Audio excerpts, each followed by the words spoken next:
taf'aluna in kuntum mu'minin. Kamu tidak perlu gundah gulana. Kamu tidak perlu duka cita dan sedih hati. Kamu sesungguhnya adalah tinggi jikalau kamu benar-benar beriman. Jadi dengan iman, duka cita yang tidak beralasan tidak perlu ada. Karena sifat duka cita yang tidak beralasan merupakan penyakit rohani yang menjadi penghambat agar orang tidak memperoleh kemajuan apapun dalam kehidupannya. 2. Penyakit rohani yang ketiga, saudara-saudara, al-ajzu. Penyakit lemah.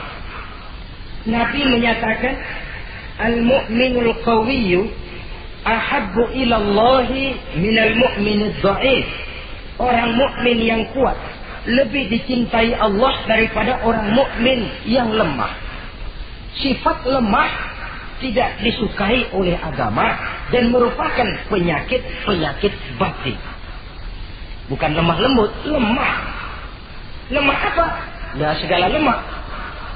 Lemah ekonomi, agama mengajarkan kadal fakru ayyakuna kufran. Kemiskinan bisa membawa orang kepada kekufuran. Apalagi lemah pendidikan, dalam arti terbelakang, ketinggalan oleh orang-orang lain. Dan yang paling celaka, lemah iman. Saudara-saudara hadirin yang saya muliakan, imannya lemah. Tidak punya ghirah, tidak punya rasa cemburu terhadap agamanya. Kalau anak gadisnya diusik orang, marahnya 7 lapis langit. Kalau keluarganya diusik orang, bukan main, ngundang orang lain, menyerbu. Itu orang yang coba-coba musik. Tapi agamanya dihina orang, agamanya diinjak-injak orang. Sedikit pun dia tidak punya rasa cemburu, sedikit pun tidak ada rasa sedih. Agama saya ini mau dibawa kemana? Islam ini mau dikubur kemana? Lemah iman semacam itu yang kita rasakan sekarang. Sekarang ini orang marah kalau hartanya diusik, orang marah kalau anak istrinya diusik, orang marah kalau temannya diganggu. Tapi giliran agamanya diganggu, agamanya diusik, agamanya dihina, tenang-tenang saja, bah. Tidak ada itu gairah, tidak ada itu rasa cemburu terhadap agama. Kaum muslimin yang saya muliakan, lemah iman semacam ini yang sangat membahayakan untuk kelangsungan kehidupan beragama. Di zaman Khalifah Umar bin Abdul Aziz, dalam satu pertempuran melawan orang-orang kafir, tentaranya mengalami kekalahan. Karena kalah, banyak yang ditahan jadi tawanan orang kafir, termasuk 3 orang ofisir setingkat komandan dan beberapa puluh prajurit ditahan di negara kafir ini. Terhadap tahanan-tahanan Islam ini, Raja kafir musyawarah sama para menterinya, terutama Perdana Menteri. Tuan Perdana Menteri, kata Raja kafir, bagaimana?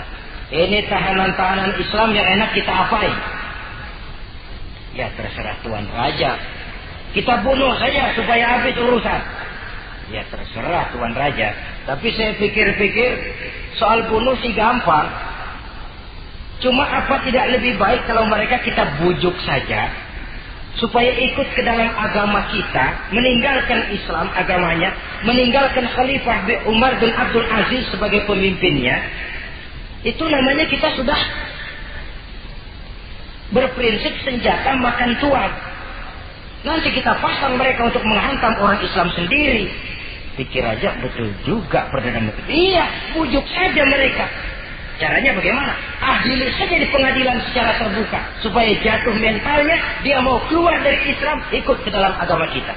Baik, diadili secara terbuka. Yang adilin langsung Raja kafir, dihadiri oleh banyak tentara-tentara kafir. Yang mula-mula diadilin 3 orang komandan ini. Ofisir pertama maju ke depan. Maju, komandan pertama.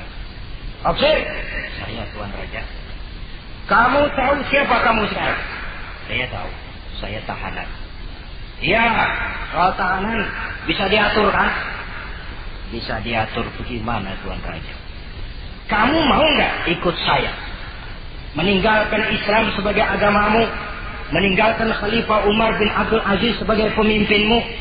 Kalau kamu mau ofisir, pindah agama saya, nanti kamu akan saya berikan kedudukan yang tinggi, gaji yang cukup, rumah cukup, istri cukup, kendaraan cukup. Pindah saja usir. Tuan Raja, bagaimana? Apa Tuan kira selama ini saya berjuang karena mencari kedudukan, mencari harta, mencari tanda jasa? Tidak, Tuan Raja. Saya berjuang di bawah bendera Khalifah Umar bin Abdul Aziz li'i'la'i kalimatillah, untuk menegakkan kalimat Allah. Saya tidak akan tergiur dengan tawaran Tuan Raja. Kamu gila ya? Biarin.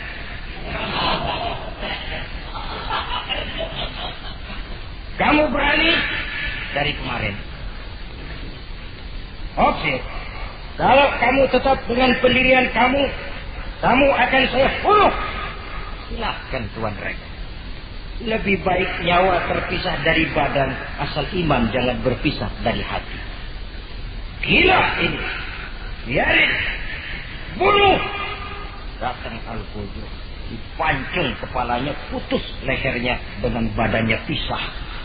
Jatuh kepala itu ngegelinting ke bawah, mutar kepala itu kayak orang tua sambil ngaji baca Quran. Tinggal kepalanya saja, bisa dengan badan masih sempat ngaji.